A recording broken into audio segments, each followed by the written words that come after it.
The week always seems to pass by in a frantic rush, which makes the weekend something to treasure. A time to shift gears, to relax, and let time slip by at its own pace.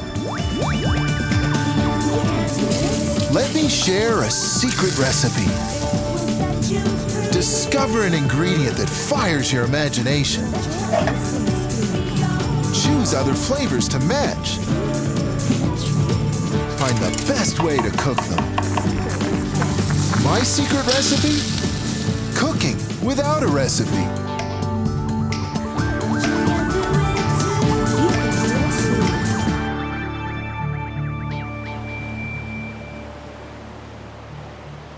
Like your family, we look forward to our weekends.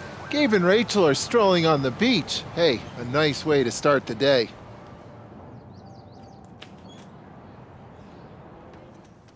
So I'm taking it easy and getting brunch ready.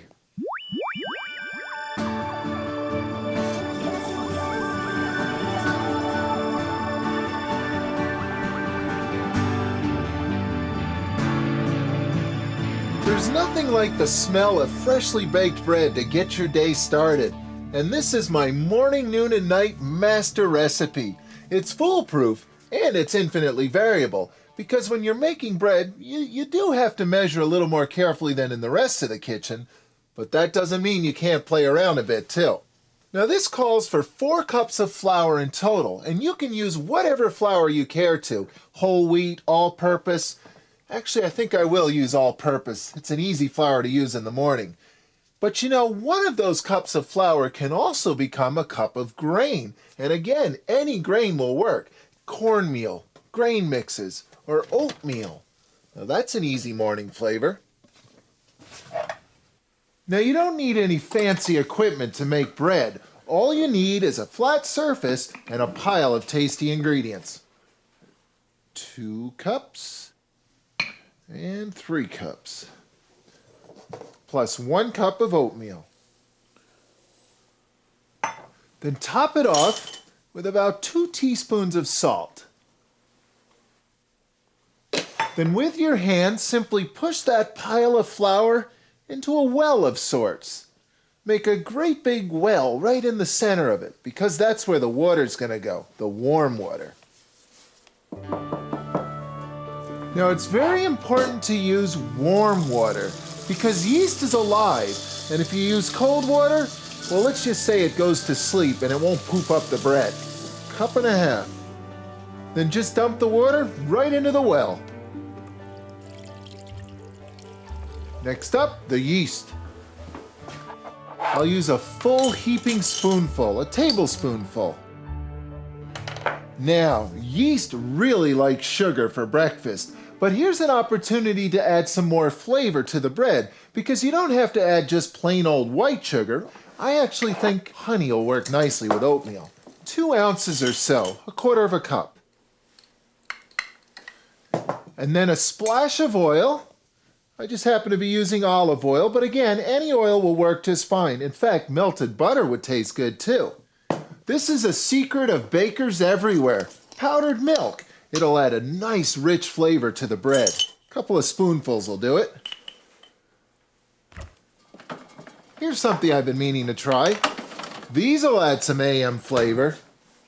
But obviously I can't add the juice, so instead, I'll add the zest, the flavor.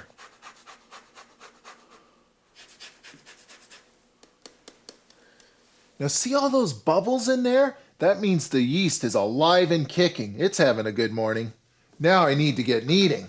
Here's how you do it. Take your fingers and right where the liquid meets the flour, start to gently stir everything together. But do it very gently because of course you don't want to break that moat and have all this liquid go pouring all over your counter. Now once the flour and water start to combine into a thick slurry, you can really start to pick up the pace. It'll start to come together quickly at this point. Now as soon as you can start to pick the dough up, pick it up and start gathering in some of the flour that's scattered around your counter. Now when the dough first starts to come together, you can easily tear it into pieces. See that? That's because it hasn't developed any strength yet. The way to develop that strength is to knead it. Simply flatten it out, then fold it in half, flatten it again, and fold it in half the other way. And just keep on doing that, at least 100 times. Kneading develops the gluten. Gluten is something that's present in flour, and as soon as it gets combined with water, it starts to get really stretchy. It starts to get very strong. And that strength is important because that's what allows the yeast to poof up the bread without the bread breaking and collapsing onto itself. Now, when you feel like you've had enough kneading, just gather the dough into a nice smooth ball and get ready to rest it. In a lightly oiled bowl. Just toss it in, move it around, make sure it's well oiled. That way it won't form a crust on the outside as it rises. It'll help it rise even further. Now I'll cover that with a towel. The yeast in this dough is very much alive. In fact, right now, it's enjoying a nice quiet honey breakfast. But let's just say when breakfast is over, things get a little gassy. And that's why it's so important for the dough to be strong, because an elastic dough will capture that gas and rise up, especially if it's in a nice warm breakfast nook. But somehow, I suspect that dough's adventure is just beginning.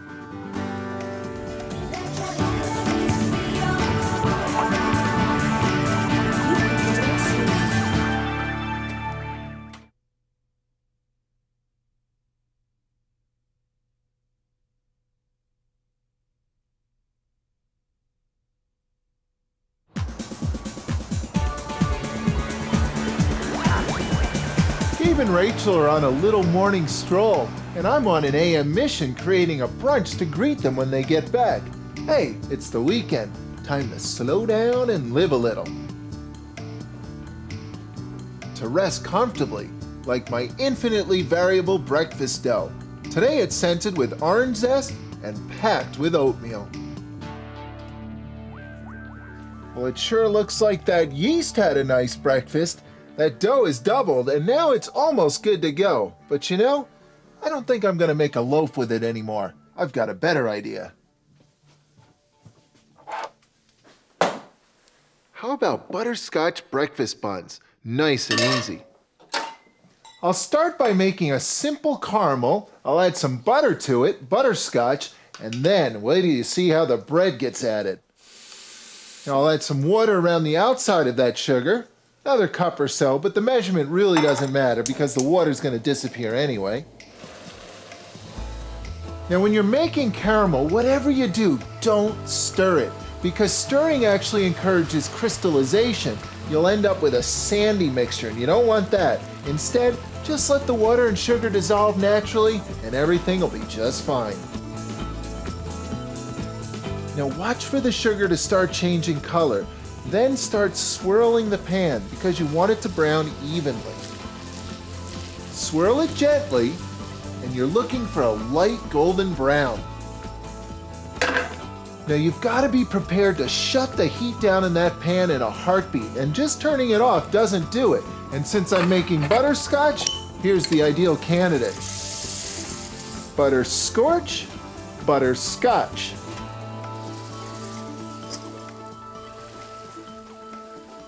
At this point, simply stir that butter right on in until it's nice and smooth.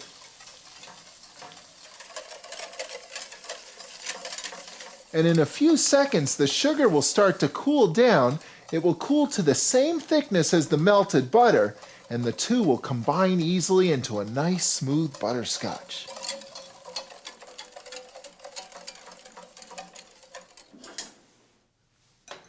This is a great way to flavor any dough. Let's make some buns.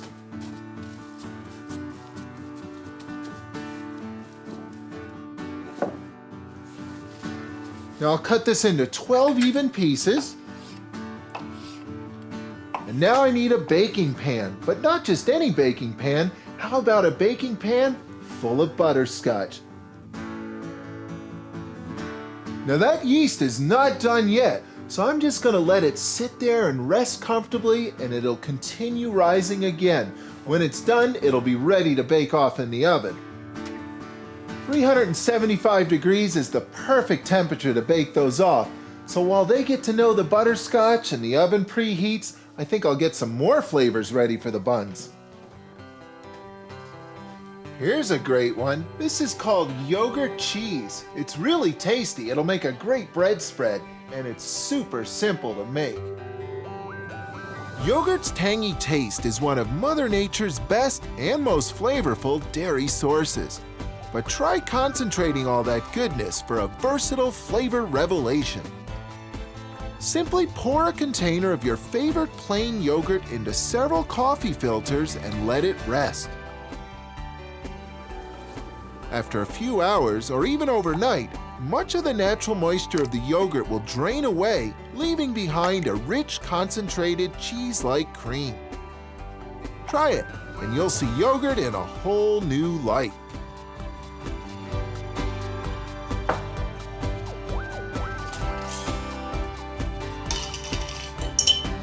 See how thick that is? It's going to make a great spread. And it's also a great way to add some more flavor to these buns, because this is relatively neutral in flavor. And since they're flavored with orange, I think I'll flavor this with orange too. In fact, I think I'll fill this jar right up. Because hey, what's breakfast without some orange marmalade? Simple is always best, and some flavors just go together naturally. So there's one orange ready to go, and here's another one. Look at how those have risen. They've doubled in size and they've filled the pan in nicely. They're definitely ready to head for the oven.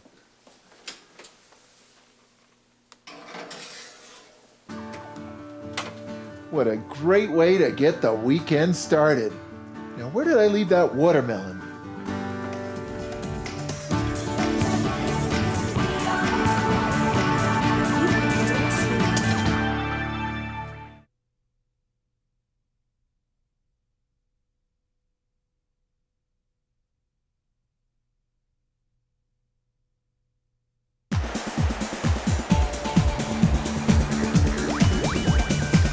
It's the weekend, and Rachel and Gabe are off for a morning stroll.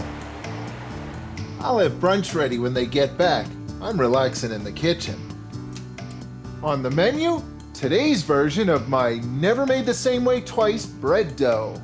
Orange scented butterscotch breakfast buns.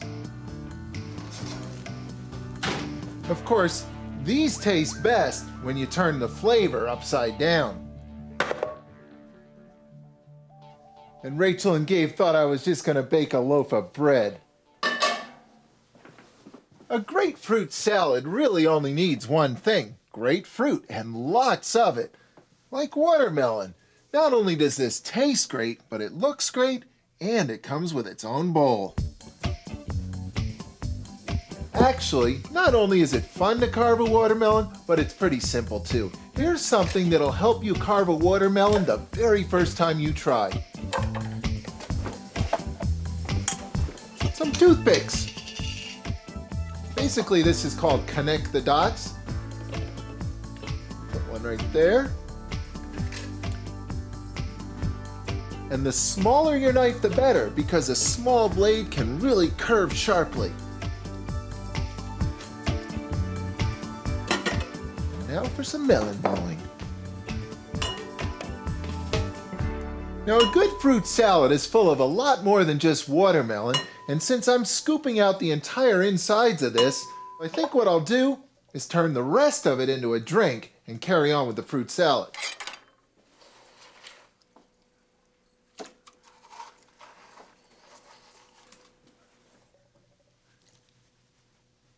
Now that's looking good, but hey, it's the weekend. I'm in no rush. I'm not done yet.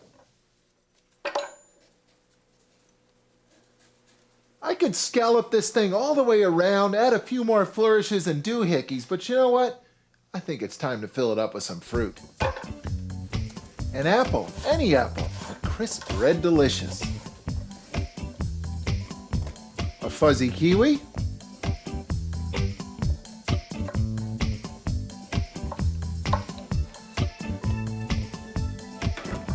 bright red strawberries,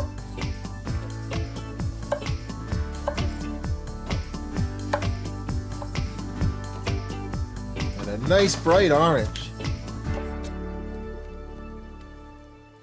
Just look at all these colors. Fruit can be a great way to brighten up your family's day too.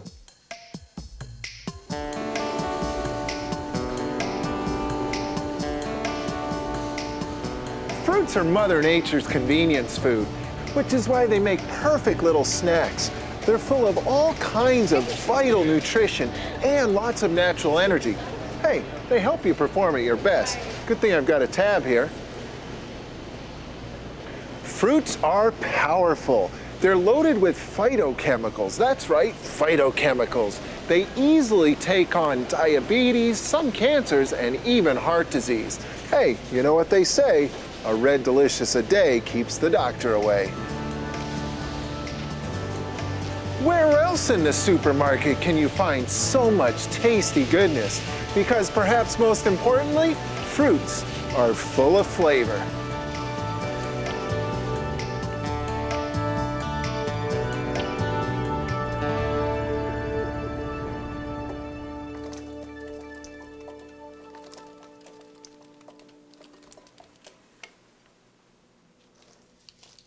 Apple, kiwi, orange, strawberry, blackberry, blueberry, red grape, green grape, mango, all tossed into a watermelon.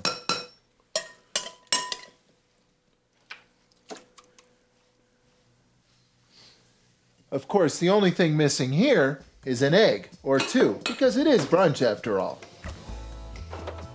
You know, I've made a few omelets in my time, and I've learned a thing or two, but perhaps the most important lesson of all is this: keep it simple, because you can mix any flavors under the sun into an omelet, but you can't do it all at the same time. So pick one or two flavors that you really like, and you've got the makings of a wonderful omelet.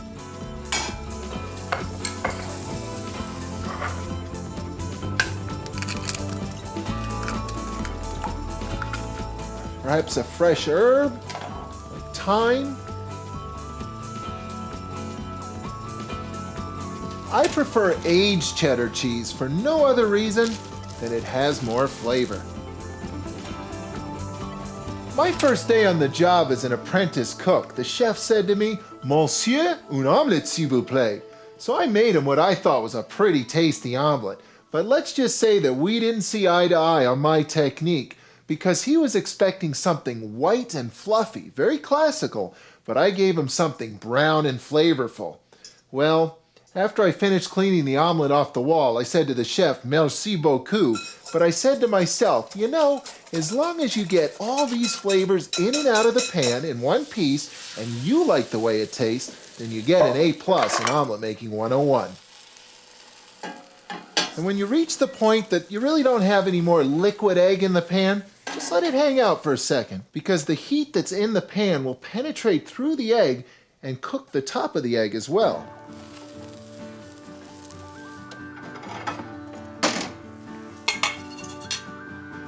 Now that's what I call flavor.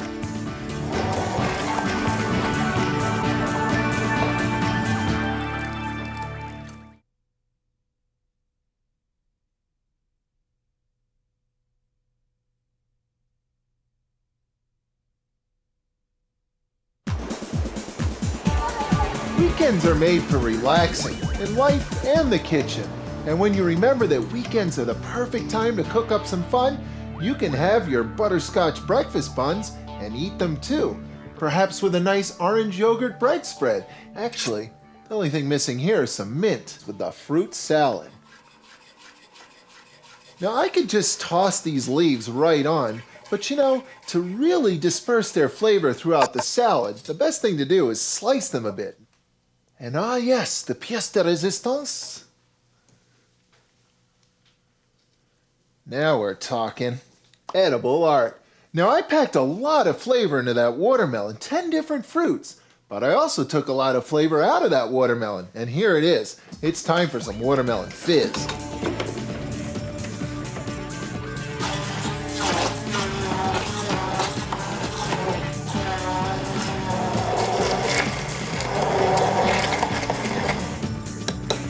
I'll just strain all those little watermelon seeds out.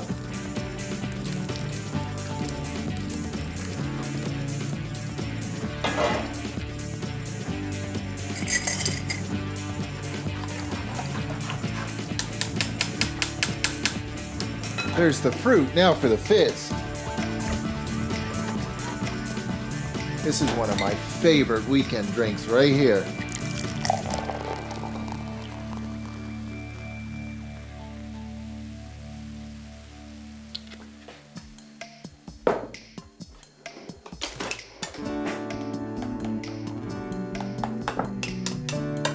Very nice. Now let's see if I get to add another notch to my old faithful bread dough recipe. It always works, but it doesn't always look that good. Wow, that orange zest really wakes these up. And that butterscotch, need I say more? You know, a table full of flavors can be a great greeting in your home too. Just keep it simple, stir in some fun, and remember, it doesn't have to be complicated to be genuine. Why did the watermelon fall off? Oh, Daddy was having some fun playing around in the kitchen again. Now here's a little something I call butterscotch breakfast bun. Yum. They're really good. Well, this is the way to start the weekend, huh? Mm-hmm. What should we do the rest of the weekend? Relax. Ah, yes. See if you can rhyme off all the fruit that's in there. Wow, there's a ton. There's 10 different fruits in there. And I love the watermelon basket. And it's easy, too. Yeah.